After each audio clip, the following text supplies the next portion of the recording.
இவர் பெயர் ஜோசப் பப்லோலா. இவர் நைஜீரியா தேசத்தை சேர்ந்தவர். 20ஆம் நூற்றாண்டின் எலியா என்று இவரை கூறுவார்கள்.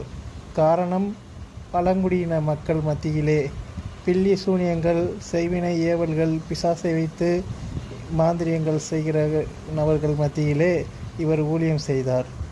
ஒருமுறை இவர் ஊழியத்திற்கு செல்லும் பொழுது ஒரு மரத்தை காமித்து அந்த மக்கள், இதுதான் நாங்கள் வழிபடும் தெய்வம், இதுதான் எங்களுக்கு சக்தி கொடுக்கிறது என்று கூறினார்கள்.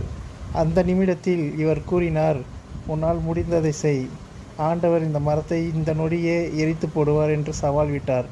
அவர்கள் இவருக்கு விரோதமாக பில்லி சூனியங்கள், மாந்திரியங்கள், பிசாசு ஏவல்கள் என்னென்னமோ செய்து பார்த்தார்கள். இவரை தொடக்கூட முடியவில்லை. இவர் ஒரு சிறிய ஜெபம் செய்தார், இயேசுவே இந்த மரத்தை அழித்து போடுங்கள் என்று. உடனே அந்த மரம் தீப்பிடித்து எரிந்தது. ஒரு கூட்ட ஜனங்கள்